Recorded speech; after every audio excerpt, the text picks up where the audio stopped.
ناظرین، مہمان شو میں آپ سب کو خوش آمدید۔ ناظرین، جیسا کہ ہم نے اپنے پچھلے مہمان شو میں آپ کو اپنے پاکستان وزٹ کے بارے میں بتایا تھا، اس کی رپورٹ آپ کو کی تھی، اور یہ کہ آپ کو یہ بتایا تھا کہ اس دوران یعنی یوں سمجھیں کہ whole month of January and mid of February when I came back، یعنی تقریباً 1.5 مہینہ میں پاکستان میں رہا، اور یہ کہ اس دوران جو بھی وہاں پر اکیڈمک اور literary activities and events took place during my presence in Pakistan, and I met so many people, our literary friends and old friends and new friends. I made some new friends, and so many academic and literary programs and events took place in my honor. And as we know that there are so many literary and academic associations are working in Pakistan and as a whole, and especially in Karachi. So ان لوگوں نے بہت سارے programme کیے، اور اس کی میں نے پچھلے پروگرام میں رپورٹ کیا تھا آپ کو، اور آپ کو میں نے یہی بتایا تھا کہ نہ ہماری جو SSTV پہ کو ہوسٹ ہیں صبیہ خان صاحبہ، ان دنوں میں وہ بھی پاکستان میں تھیں، جیسا کہ میں نے آپ کو بتایا تھا کہ وہ اپنی تیسری بیٹی کی ویڈنگ کے سلسلے میں، شادی کے سلسلے میں وہاں گئی ہوئی تھیں، اور میں نے آپ کو یہ بتایا تھا کہ نا یہاں پر جب وہ کینیڈا میں تھیں وہاں پاکستان جانے سے پہلے، تو ان کا پہلا شعری مجموعہ، فرسٹ ان کے پوئٹک بک پبلش ہوئی تھی نئی اڑان کے نام سے، جو کہ ٹورانٹو میں ہی پبلش ہوئی تھی۔ میں آپ کو اس کا دکھاتا ہوں، ان کی یہ کتاب، ان کی شاعری کی کتاب شائع ہوئی تھی صبیہ خان کی، نئی اڑان کے نام سے۔ تو یہ کچھ کتابیں اپنے ساتھ لے کے گئی تھی کراچی، اور وہاں پر نا اپنی بیٹی کی شادی سے فراغت کے بعد پھر انہوں نے ادبی حلقوں میں، لٹریری سرکلز میں موو کرنا شروع کیا، اور وہاں پر جب لوگوں کو معلوم ہوا کہ یہ آئی ہوئی ہیں اور یہ ان کی شاعری کی کتاب پبلش ہوئی ہے، تو لوگوں نے ان کے اعزاز میں، ان کے آنر میں بہت سارے پروگرام کیے، اور ان کی بک کو بھی لانچ کیا۔ اور ان کی بک کو جو لانچ کیا وہ یوں سمجھیں کہ ریڈیو پاکستان کراچی کے چیف ایگزیکٹو اور جن کو کہ ریڈیو آئیکن کہا جاتا ہے، یاور مہدی صاحب نے ان کی اس کتاب نئی اڑان شعری مجموعے کو لانچ کیا۔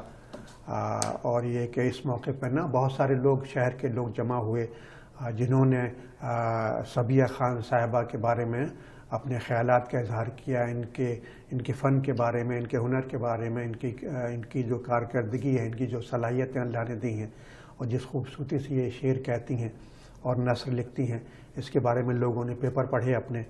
اور اس پروگرام کو میں نے ہی کنڈکٹ کیا تھا، اور میرے علاوہ نا پروفیسر ڈاکٹر نصرت عباسی صاحبہ، جو کہ عبداللہ گورنمنٹ کالج فار وومن کی ہیڈ آف اردو ڈپارٹمنٹ ہیں، انہوں نے بہت خوبصورت پیپر پڑھا ان کے بارے میں۔ اس کے علاوہ گلنار آفرین صاحبہ نے ان کے بارے میں گفتگو کی، راحت سعید صاحب نے ان کے بارے میں گفتگو کی، طاہر سلطانی صاحب نے ان کے بارے میں پیپر پڑھا اور گفتگو کی، رفیق مغل صاحب جو ہمارے ٹورنٹو میں ہوا کرتے تھے، آج کل پاکستان کراچی میں ہیں، وہ اب ہم جانتے ہیں وہ ایڈوکیٹ ہیں، انہوں نے بہت خوبصورت مضمون لکھا تھا ان کے بارے میں، وہ انہوں نے پیش کیا۔ اس کے علاوہ وہاں نوجوان ٹی وی اسکرپٹ رائٹر ہیں منصور صاحب، انہوں نے بہت خوبصورتی سے ان کے فن کا، ہنر کا، ان کی شاعری کا احاطہ کیا اپنے خوبصورت لفظوں میں۔ اس کے علاوہ جو منتظم تھے، جنہوں نے پروگرام آرگنائز کیا تھا، یاور مہدی صاحب نے بھی ان کو بہت ان کی ہمت افزائی کی، اور ان کے بارے میں نئے خواہشات کا اظہار کیا، اور ان کی تعریف کی، ان کے جس سلیقے سے اپنے یہ ہنر کو، فن کو برتتی ہیں، اس کی انہوں نے تعریف کی۔ تو اس وقت ہمارے ساتھ موجود ہیں صبیہ خان صاحبہ۔ میں آپ کو خوش آمدید کہتا ہوں مہمان شو میں، اور یہ کہ آپ کو مبارکباد پیش کرتا ہوں کہ جس خوبصورتی سے آپ کی پذیرائی ہوئی ہے وہاں پر پاکستان میں، اس کے لیے واقعی آپ مبارکباد کی مستحق ہیں، مبارک ہو۔ جی بہت شکریہ زلفی صاحب، اور میں سمجھتی ہوں کہ میرے لیے آپ کے جو کراچی جانا میرے لیے بہت ہی خوشگوار تھا، کیونکہ یہ میرے لیے بڑے اعزاز کی بات تھی کہ میرے پہلے شعری مجموعے نئی اڑان کی تقریب اجرا ڈاکٹر تسلیم الہی زلفی اور یاور مہندی اور دیگر علمی اور ادبی شخصیات کے ہاتھوں ہوئی، اور یہ لمحے میرے لیے بہت ہی خوبصورت اور بہت ہی اچھے تھے، کیونکہ مجھے امید نہیں تھی کہ میری اتنی اچھی پذیرائی ہوگی وہاں، اور مجھے اور بھی اس کے علاوہ جتنی بھی علمی اور ادبی شخصیات تھیں انہوں نے بہت اچھے طریقے سے میرے بارے میں اور میری شعری دستاویز کے بارے میں تبصرہ کیا، تو یہ میرے لیے بہت ہی اچھا اور بہت ہی خوش کن لمحہ تھا۔ ہمیں خوشی ہے کہ نہ کہ جو آپ کا حق بنتا تھا نا، جس طریقے سے آپ کی پذیرائی کرنی چاہیے تھی، اس سے زیادہ ہمارے لوگوں نے نا، اہل ادب، اہل ہنر، اہل علم نے جی بالکل پاکستان میں جس طرح ان کی پذیرائی کی ہے، اور ان کے پہلے شعری مجموعے کو جس خوشکن نگاہی سے دیکھا ہے، اور یہ کہ جس طریقے سے نا اس کی پذیرائی کی ہے نا، وہ واقعی نا آپ کے لیے بھی اور ہم لوگوں کے لیے بحث تمانیت ہے کہ ہم لوگ اپنے اپنے وطن سے، اپنی اپنی مٹی سے 7 سمندر پار دور یہاں بیٹھے ہوئے ہیں، ہم اپنے نئے وطن کینیڈا میں، تو لیکن جو ہماری تہذیب ہے، ثقافت ہے، ہماری ٹریڈیشنز ہیں، ہماری ویلیوز ہیں، ہماری لینگویج ہے نا، اس کی ترویج و بقا کے لیے جو ہم نے سیکھا ہے، جو صلاحیتیں لے کے اپنے ساتھ ہم پیدا ہوئے ہیں، تو اس کے لیے جس طرح ہم کام کر رہے ہیں، تو ضروری ہوتا ہے کہ نہ ہمارا جو مرکز ہے، ہمارا جو گھر ہے، وہاں سے اس کی پذیرائی کی جائے، اس کی تعریف کی جائے، ہمیں بڑھاوا دیا جائے، اور ہم جو کچھ کر رہے ہیں نا اس پہ ہماری ہمت افزائی کی جائے، کہ اس طریقے سے ہمیں کچھ اور زیادہ کرنے کا مطلب حوصلہ ملتا ہے اور تحریک ہوتی ہے۔ تو یہ بتائیے کہ پاکستان میں آپ رہیں، میں نے تو اپنے تجربات و مشاہدات ابھی پچھلے پروگرام میں بیان کر دیے تھے، آپ بتائیے کہ آپ کافی دن کے بعد پاکستان گئی تھیں، تو آپ نے کیسا محسوس کیا؟ کوئی تبدیلی محسوس کی؟ کوئی خوبی بہتری نظر آئی آپ کو، یا آپ کو مایوسی ہوئی یا طمانینت محسوس ہوئی؟ اپنے قیام کے دوران مجھے وہاں کی تقریبات میں بھی شرکت کا موقع ملا، بہت ساری ادبی تنظیمیں، اور بہت مطلب وہاں لوگوں سے یہ دیکھ کے بہت خوشی ہوئی کہ ہمارے نوجوان طبقہ جو ہے وہ بھی ادب اور اس جانب زیادہ مائل ہے، اور یہ ایک بڑی اچھی خوشگوار بات ہے کہ ہمارے جو نوجوان لوگ ہیں وہ بھی ادب میں، ادبی تقریبات میں حصہ لے رہے ہیں وہاں، اور میں سمجھتی ہوں کہ آپ نے جو ایک پلیٹ فارم دیا ہے وہاں، اور آپ کی خدمات کو بھی میں خراج تحسین پیش کرنا چاہوں گی کہ آپ نے نوجوانوں کو بھی اپنے تقریبات میں جس طرح وہ آئے، جس طرح آپ کی بکس انہوں نے پڑھیں دیکھیں شوق سے، تو وہ مجھے بہت اچھا لگا کہ یہ آپ کی کوششیں جو ہیں ایک پلیٹ فارم آپ دے رہے ہیں ان کو، کہ وہ واقعی میں سمجھتی ہوں آگے مجھے ادب کا مستقبل روشن نظر آتا ہے کہ لوگ اس میں دلچسپی لے رہے ہیں، اور بہت سارے لوگوں سے مل کے مجھے بےحد خوشی ہوئی، اور بہت اچھا تجربہ رہا مجھے، اور کیونکہ میری پہلی بار ایسا مجھے موقع ملا تھا تو مجھے بہت اچھا لگا، اور کچھ چیزیں جو تھیں وہ مجھے جیسے مثال کے طور پہ ایک یہ کہ ادبی دنیا میں سب کو مل کے کام کرنا چاہیے، اس میں جو یہ ایک گروپ بندی مجھے نہیں اچھی لگی کہ لوگ اپنے اپنے الگ الگ سمتوں میں چل رہے ہیں، اگر وہ ایک ساتھ سب کام مل کے کریں تو میں سمجھتی ہوں کہ بہت اچھا ہوگا۔ تو یہ تو ادبی اور اکیڈمک صورتحال پہ آپ نے تبصرہ کیا، اپنے خیالات کا اظہار کیا اور اپنے فیلنگس بیان کی، یہ بتائیے کہ معاشرتی طور پہ آپ نے کیسا پایا اپنے ملک کو، اور کہ آپ نے خاص طور پہ کراچی کو؟ نہیں، میں سمجھتی ہوں کہ جیسا جہاں ہم نے چھوڑا تھا ویسے ہی ملا، کوئی خاص تو مجھے کوئی تبدیلی محسوس نہیں ہوئی، اور لیکن مجھے یہ بڑا تعجب ہوا اور بڑی خوشی بھی ہوئی کہ وہاں کے رہنے والے بڑے بہادر اور بڑے اچھے لوگ ہیں کہ وہ ان حالات میں بھی اور اپنی سب چیزوں میں حصہ لے رہے ہیں، آ رہے ہیں جا رہے ہیں ادھر ادھر، اور تقریبات میں بھی، اور مطلب وہاں کی سرگرمیاں ویسی ہی ہیں اس ماحول میں بھی، تو یہ اچھی بات ہے کہ یہ دیکھا ہم لوگوں نے ناظرین کہ نا، جیسے یہاں سے ہوتا تھا کہ نا ہم لوگ یہاں رہ رہے ہیں، ٹورانٹو میں رہ رہے ہیں، کینیڈا میں رہ رہے ہیں، امریکہ میں رہ رہے ہیں، یورپ میں رہ رہے ہیں، مڈل ایسٹ میں رہ رہے ہیں، جب کبھی سنتے ہیں اپنے ملک کے بارے میں، پاکستان کے بارے میں، کہ وہاں یہ ہو گیا، یہ تقریبی ٹیررسٹ کا اٹیک ہو گیا، یہ بم بلاسٹ ہو گیا، یہ ٹارگیٹ شوٹنگ ہو گئی، اتنے لوگ مارے گئے، تو ہم لوگ پریشان ہو جاتے ہیں، اور پریشان ہو کے فوراً وہاں فون کرتے ہیں اپنے لوگوں کو، اپنے دوستوں کو، اپنے رشتہ داروں کو کہ بھی آپ لوگ خیریت سے ہیں کہ نہیں ہیں.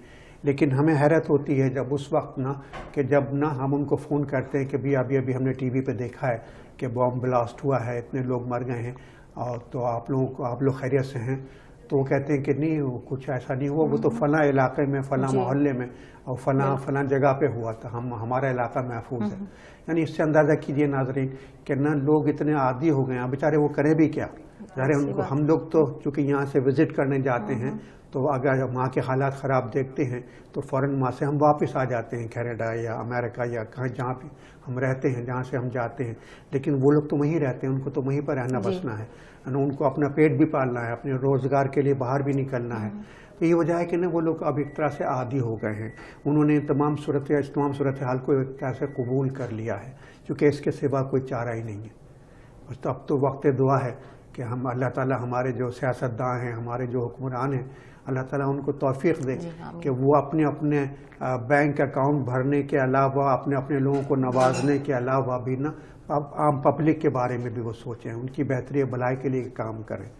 ہوتا یہ ہے کہ ان لوگوں کو پتہ ہوتا ہے کہ ہم چند سال کے لیے یہاں پر آئے ہیں، ہمیں حکومت ملی ہے، کل ہمیں واپس جانا ہے. تو اس دوران میں چونکہ یہ کرسی سنبھالنے کے لیے ان کو، جیسا کہ آج کل ہم دیکھ رہے ہیں کہ پاکستان میں سینٹ کے الیکشن ہونے والے ہیں، اور اس کے لیے ایک ووٹ کے لیے لوگ کروڑوں روپے لوگوں کو دے رہے ہیں کہ بھی تمہیں اتنے کروڑ روپے دیں گے، ہمیں تم ووٹ دو، ہمیں سینٹ کا ممبر بنوا دو. تو بتائیے، جو لوگ کروڑوں روپے، آج کل تو کروڑوں کی بات ہو رہی ہے اربوں کی بات ہو رہی ہے، تو جو لوگ کروڑوں روپے خرچ کر کے ایک سیٹ حاصل کر رہے ہیں سینٹ میں، تو وہ کیوں لوگوں کی، پبلک کی بھلائی کے لیے کام کریں گے؟ ظاہر ہے وہ یہ کوشش کریں گے کہ اگر انہوں نے اپنی سیٹ حاصل کرنے کے لیے 15 کروڑ روپے خرچ کیے ہیں تو وہ کم از کم اس کے ڈبل تو کرنا چاہیں گے وہ. تو لہٰذا جو ان کو فنڈز ملیں گے، جو ان کو پیسے ملیں گے لوگوں کی فلاح و بھلائی کے لیے، لوگوں کے لیے کام کرنے کے لیے، ہے نا، تو وہ سارا پیسہ وہ اپنے بینک میں ٹرانسفر کر دیں گے. ظاہر ہے وہ بھی تو کمائی کریں گے. یہ وجہ ہے کہ ہمارے ملک کے حالات ٹھیک نہیں ہو پاتے ہیں. لہٰذا ایک بہت بڑے انقلاب کی ضرورت ہے ہمارے ملک میں. ایسے لوگوں کو منتخب کر کے لائیں اور الیکٹ کر کے لے کے آنا چاہیے جو کہ وہ متوسط طبقے کے ہوں، مڈل کلاس سے جن کا تعلق ہو، جو لکھ پتی کروڑ پتی وہ نہ ہو. چونکہ جو لکھ پتی کروڑ پتی ارب پتی ہوتا ہے وہ اس کا ڈبل کرنے کی کوشش کرتا ہے. تو یہی ہے. تو یہ بتائیے کہ کہ جیسا کہ آپ نے بتایا اور میں نے بھی دیکھا کہ بہرحال لوگ ابھی پر امید ہیں اور اچھے وقت کا انتظار کر رہے ہیں. اور یہ کہ ہمارا میڈیا، میں سمجھتی ہوں بہت اسٹرانگ ہے وہاں. یہ مجھے بڑا اچھا لگا کہ ہر چیز فوری طور پہ وہ دیکھ رہے ہیں اور بتاتے ہیں تاکہ لوگوں کو پتہ چلے، اندازہ ہو کہ کیا ہو رہا ہے کیا نہیں ہو رہا. تو مجھے میڈیا کا یہ بھی بڑا اچھا لگا. اور دوسری ایک بات یہ کہ میں سمجھتی ہوں فیشن بہت آپ نے تو ایک مال ہے، ایک عورت ہونے کے شاپنگ کرنا بہت اچھا لگا. یعنی کہ میں سمجھتی ہوں کہ وہ چیزیں بڑی اچھی تھیں وہاں، اور تقریبات لوگ کر رہے ہیں، اور اس ماحول میں بھی یہ بڑی بہادری کی بات ہے. جا کے ہمیں یہاں لگتا ہے ہم بہت ڈرتے ہیں جاتے ہوئے، لیکن جب وہاں رہتے ہیں تو بڑا اچھا لگتا ہے آنا جانا. یہ تو میں عرض کر رہا تھا اپنے ناظرین سے ہر چیز ویسی ہو رہی ہے، بلکہ زیادہ ہو رہی ہے، زیادہ بہتر انداز میں ہو رہی ہے. جو ہمارے زمانے میں ہوتا تھا اس سے کہیں بہتر انداز. ہمارے زمانے میں اتنے مال نہیں تھے، شاپنگ سینٹرز نہیں تھے، اتنے بریجز نہیں تھے. ایک نٹی جھٹی کا پل ہوا کرتا تھا کراچی میں، وہ بھی بڑا خوبصورت ہو گیا ہے، آپ نے دیکھا نہیں؟ تو یہ ہے کہ گلی گلی کوچے کوچے بریجز بن گئے نا، فلائی اوور بن گئے ہیں. اور زندگی کا احساس ہوتا ہے وہاں جا کے، زندگی کا احساس بھی ہوتا ہے کیونکہ ایک رونق سی ہے، لوگ اپنے لوگ نظر آتے ہیں، تو وہ ایک چیز بڑی اچھی لگتی ہے. This is something natural ہے، اپنے لوگوں میں رہنا، اپنی کی مٹی کی محبت ہی الگ ہوتی ہے، مٹی کی خوشبو الگ ہوتی ہے، اپنے وطن کی ہواؤں کی خوشبو الگ. مجھے ایک بڑا ہوتا ہے کہ ایک عام آدمی کے لیے کہتے ہیں نا، وہ لوگ کہتے ہیں کہ ہم عام آدمی کے لیے سب کچھ کر رہے ہیں، جبکہ عام آدمی بیچارہ وہیں کا وہیں کھڑا ہے، لیکن ان حالات میں بھی عام آدمی اتنا خوش رہتا ہے کہ وہ اپنی زندگی گزار رہا ہے. یہی ایک گرو ان کے ہاتھ آ گیا ہے نا، ورنہ یہ ہے کہ وہ زندگی تو بہرحال اسی حالت میں گزارنی ہے، آئندہ کا پتہ نہیں کتنا عرصہ اور لگے جی ہے نا. لیکن یہ ہے کہ اگر وہ کوڑنا شروع کر دے ان حالات پہ نا تو اس کی صحت پہ اثر پڑے گا. بالکل. تو یہ ان کو گر آ گیا ہے کہ جو کچھ ہونا ہے جینا وہ آ گیا. ہوگا, اور جو جینا ان کو آ جینا گیا, آ گیا. جینے کا ہنر ان کو آ گیا, جو بالکل. کہ بڑی بلکہ میں سمجھتی ہوں بڑے باہمت ہیں, اور کہ اگر ان کے پاس سب کچھ ہو تو وہ ملک جنت بن جائے. اگر واقعی عام لوگوں کی زندگی یہ لوگ بنا دیں تو وہ عام آدمی ہی اس ملک کو اٹھائیں گے. تو سبیہ ہم یہ چاہیں گے نا کہ اس خوشی میں کہ نا آپ کی کتاب آئی ہے ماشاءاللہ, اتنی خوبصورت کتاب آپ کی شعری مجموعہ آیا نا, تو یقیناً ہمارے اب تک جو ہوا ہے نا کہ نا مشاعرے کے علاوہ نا جو ہم نے ٹی وی پر مشاعرہ کیا تھا اس میں آپ نے اپنا کلام سنایا تھا, اور دوسرے پروگراموں میں تو موقع نہیں ملتا چونکہ لوگوں کے انٹرویو کیے جاتے ہیں کہ اپنا کلام سنائیں. تو یقیناً ہمارے ناظرین منتظر ہوں گے کہ نا اپنی نئی کتاب میں سے آپ نا کچھ ہمارے ناظرین کو سنائیں. جی بالکل. دیکھیے سنیے ناظرین کہ نا یہ آپ جیسا آپ سب جانتے ہیں کہ مقامی اخبارات میں یہ کالم بھی لکھتی ہیں, یہ کالمسٹ بھی ہیں, اور یہ نہ صرف یہ کہ یہاں ٹورانٹو میں بلکہ جب یہ سعودی عربیہ میں رہتی تو 30 ایئرس وہاں رہ کے آ رہی ہیں, تو وہاں کے بھی لوکل نیوز پیپرز میں یہ کالم لکھا کرتی تھی, کرنٹ افیئرس پہ ان کے کالم ڈیل کرتے تھے. اور یہاں بھی یہ نا جو کہ یہاں کینیڈا کے اور پاکستان کے انڈیا کے جو حالات ہیں اس پہ یہ اس کو موضوع بنا کے کالم لکھتی ہیں. ان کی شاعری بھی دل پذیر ہے. تو بسم اللہ عطا ہو. تصور میں تیری تصویر لا کر دیکھ لیتے ہیں. واہ. تصور میں تیری تصویر لا کر دیکھ لیتے ہیں, تجھے دنیا کی نظروں سے بچا کر دیکھ لیتے ہیں. واہ. یہ سچ ہے دوریاں اس نے بڑھا لی ہیں مگر پھر بھی, یہ سچ ہے دوریاں اس نے بڑھا لی ہیں پھر بھی, خیالوں میں اسے نزدیک لا کر دیکھ لیتے ہیں. واہ. خیالوں میں اسے نزدیک لا کر دیکھ لیتے ہیں. کبھی جو دل کی آنکھوں سے, کبھی جو دل کی آنکھوں سے اسے ہم دیکھنا چاہیں تو گھر کی بتیاں ساری بجھا کر دیکھ لیتے ہیں. کیا بات. واہ. نہیں ایک بھی تصویر اس کی اپنی البم میں, نہیں ایک بھی تصویر اس کی اپنی البم میں, سراپا اس کا کاغذ پر بنا کر دیکھ لیتے ہیں. کیا بات. شعر عرض کرتی ہوں. وہ پورنم سی تیری آنکھیں وہ کہنا بس خدا حافظ, وہ پورنم سی تیری آنکھیں وہ کہنا بس خدا حافظ, وہ منظر پھر تصور میں سجا کر دیکھ لیتے ہیں. واہ. نہیں ملنا تیرا ممکن, نہیں ملنا تیرا ممکن مگر امید باقی ہے, چلو پھر سے بہانہ ایک بنا کر دیکھ لیتے ہیں. کیا بات. چلو پھر سے بہانہ ایک بنا کر دیکھ لیتے ہیں. نہ سمجھے گا وہ لیکن دل کی ہاتھوں ہم بھی بے بس ہیں, نہ سمجھے گا وہ لیکن دل کے ہاتھوں ہم بھی بے بس ہیں, اسے پھر حال دل اپنا سنا کر دیکھ لیتے ہیں. واہ. نہیں ہے انتظار اس کا صبیحہ پھر بھی جانے کیوں, نہیں ہے انتظار اس کا صبیحہ پھر بھی جانے کیوں, ہر ایک آہٹ پر ہم سر کو اٹھا کر دیکھ لیتے ہیں. کیا بات. تصور میں تیری تصویر لا کر دیکھ لیتے ہیں, تجھے دنیا کی نظروں سے بچا کر دیکھ لیتے ہیں. ناظرین جیسا کہ ہم لوگ بات چیت کر رہے ہیں پاکستان کے بارے میں, وہاں کے عمومی حالات کے بارے میں, اور میں نے ابھی ذکر کیا کہ ابھی وہاں پر 5 مارچ کو سینٹ کے الیکشن ہونے والے ہیں, اور جیسے کہ نیشنل اسمبلی کے اور پروونشل اسمبلی کے, صوبائی اسمبلی کے الیکشن ہوتے ہیں, اس موقع پہ دیکھا جاتا ہے کہ جس طرح کہ نا وہاں چیٹنگ ہوتی ہے اور یہ کہ بوگس ووٹنگ ہوتی ہے اور جعلی ووٹ ڈالے جاتے ہیں, یا یہ کہ ووٹ خریدے جاتے ہیں. وہ تو یوں سمجھیں کہ نا وہ لاکھوں کا کھیل ہوتا ہے, لیکن جب سینٹ کے الیکشن ہوتے ہیں تو ہم دیکھتے ہیں کہ اب بات کروڑوں تک آ گئی ہے. جیسا کہ ابھی عمران خان نے کہا تھا کہ ان کو پیشکش ہوئی تھی کہ اگر وہ تحریک انصاف کا ٹکٹ دے دیں کسی صاحب کو تو اس کے بدلے کہ ان کو وہ 15 کروڑ روپے دیں گے ان کے شوکت خانم کینسر ہاسپٹل کے لیے.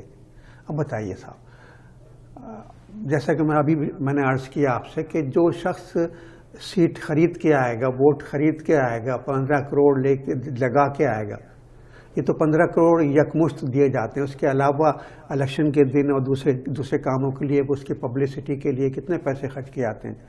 تو مطلب یہ کہ آل ٹوگیدر اگر ملا کے 20 کروڑ کا اگر یہ کھیل ہے تو وہ کیا ملک کے لیے اور قوم کے لیے کیا کام کرے گا؟ ظاہر ہے وہ اس پیسوں کو ڈبل کرنے کی کوشش کرے گا جس کے لیے وہ آ رہا ہے. اور پھر یہ دیکھنا چاہیے کہ اس کا ریکارڈ کیا ہے. مطلب اس نے اس سے پہلے سینٹ کا ممبر بننے سے پہلے کیا اس نے اپنے ملک کے لیے اپنی قوم کے لیے کچھ کام کیا ہے؟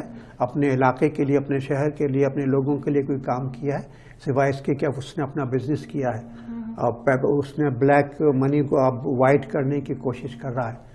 تو ایسے لوگوں کو ہم آخر کیوں الیکٹ کرتے ہیں؟ ایسے لوگوں کو کیوں اسمبلی میں اور سینٹ میں لے کے آتے ہیں؟ ہم کہتے ہیں کہ صاحب یہ لوگ کرپٹ ہیں، کرپشن کر رہے ہیں. کرپشن ہم بھی کر رہے ہیں، اس کے ساجھیدار ہم بھی ہیں. چونکہ نا ان کو ووٹ تو ہم دیتے ہیں نا. ووٹ دیتے وقت تو کوئی آپ کے اوپر سر کے اوپر ڈنڈا لے کے نہیں کھڑا ہوتا، کوئی گن لے کے آپ کے سر پہ نہیں کھڑا ہوتا کہ صاحب اس کو ووٹ دو. نو، وہ تو آپ کا حق ہے، وہ تو آپ خاموشی سے دیتے ہیں، اکیلے میں جا کے ووٹ ڈالتے ہیں. تو آپ کیوں نہیں صحیح لوگوں کو ووٹ ڈالتے؟ آپ کیوں بک جاتے ہیں؟ آپ کیوں کرپٹ لوگوں کو بار بار الیکٹ کرتے ہیں؟ تو ہمیں کسی کو کہنے سے پہلے نا خود کو دیکھنا چاہیے کہ ہم کیا غلطی کر رہے ہیں.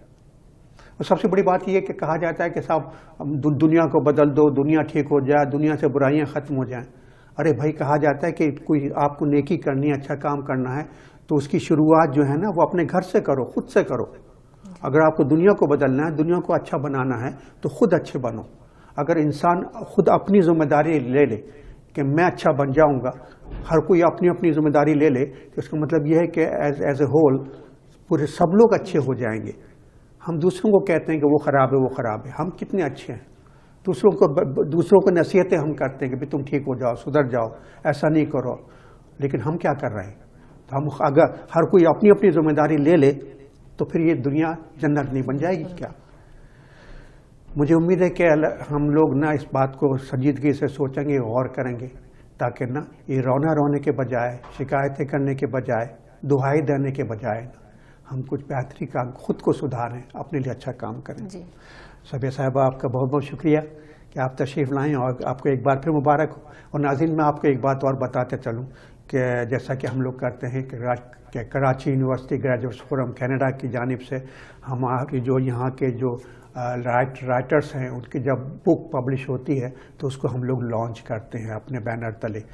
تو انشاءاللہ بہت جلد نا صبیہ خان صاحبہ کی یہ جو ان کی نئی اڑان کتاب جو آئی ہے شاعری کی ہے نا، اس کو بھی انشاءاللہ ہم بہت جلد لانچ کریں گے اور انشاءاللہ آپ لوگ شریک ہوں گے.